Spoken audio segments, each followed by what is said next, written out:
Hey guys, Spazzy Dragon here, aka Syndromes, and welcome back to the episode 2 of 2019 Discovery Freelancer Let's Play, featuring the misadventures of Oliver Gregg. So, what can I say? Better than expected is my overall attitude to the first episode, and, well, let's see if things keep going that way.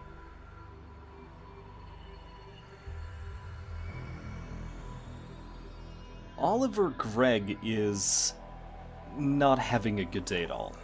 I'm not sure if you ever had the mispleasure of living through a very regrettable decision, especially one you cannot reverse, but if you have, you probably already know how devastating it is to have a little bit too much free time to dwell on the choice. Gregg, you see, is in the same situation because roughly 20 or so hours ago, his ship disappeared through the Cambridge Omega-3 jump gate, and during that time his civilian jump access credentials have probably already expired, so the only way at this point is just forward. Already being mentally exhausted by his life-changing choices, Gregg at this point really wants nothing more than to get to the next safe harbor that he knows of, given the fact that he only has access to a civilian map that shows only the basic information regarding transit lanes between the houses. That happens to be the Freeport. Gregg is woefully unprepared to just what lies ahead, especially considering he was a very smart man and thought that escaping damage and death is to the Omegas. Well, the problem is that just like he cannot simply enter Bretonia, he would need a similar clearance to use the gates leading to Rhineland. So it seems that the Omegas would need to be his home for a while. And so after a reasonable time of, frankly, unreasonable amounts of drinking, Gregg has more than enough time to get to know the Freeport 1 and its inhabitants. His shuttle resides in one of the docking bays, and it will be a while until it passes all the safety checks after such a long trip that it, well, quite honestly, was never meant to do.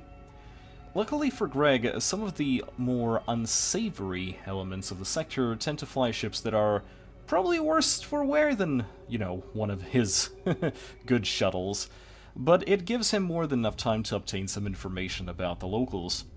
So the good thing is that the people on the Freeport can provide him with a genuine enough pass into Rhineland.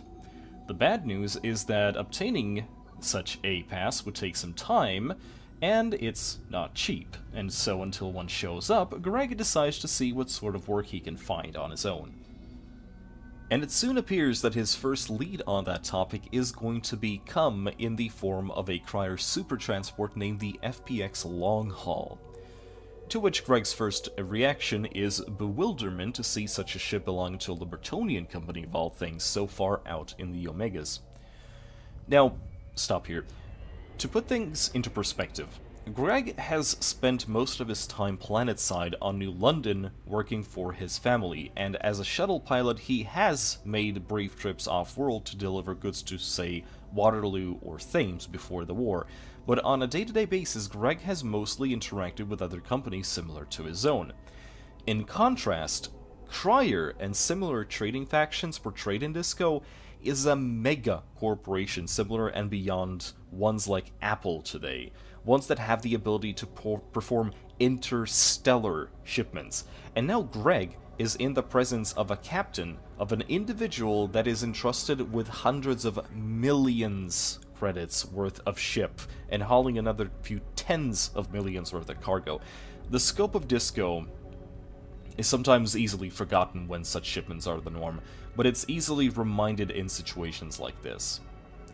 Now the captain of the long haul simply states, "Oh, well, that's nothing, we just go as far as Omicron and Gamma even," to which Gregg quickly shows his concern when it comes to the soundness of judgment on their part.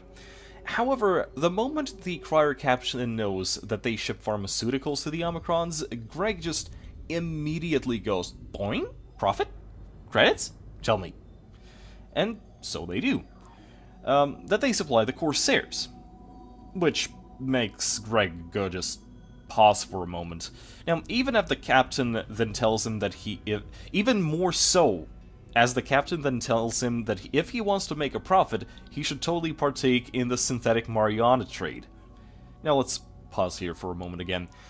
From a out-of-roleplay point of view, it's hard to tell whether or not the player in front of me did not mistake me for a new player, and was trying to give me pointers on how to make in-game credits, but the cool thing about the roleplay server is that all of the interaction and information that my character gets, and I'm given in the game environment, I still can choose how it's interpreted by my character, and how I choose to interpret it in turn. So, the way I chose to do this is that Greg as a civvy is so far down the totem pole that this person, this captain of the crier transport, can nonchalantly state that, yeah, we're breaking the law, just like that. It's a mega corporation, and a tiny little speck like Greg has no power to even submit a report to the authorities, as Crier is too integral to the everyday motion of the Sirius sector. His report would be dismissed automatically. And so here, as these two characters interact and talk, the captain of the long haul can be as open about his dealings as he wants. It is at this point where Greg outright says that he ain't judging the captain's statement, given the technicality that he has deserted from Bretonia, and that cowardice is perhaps even worse than smuggling.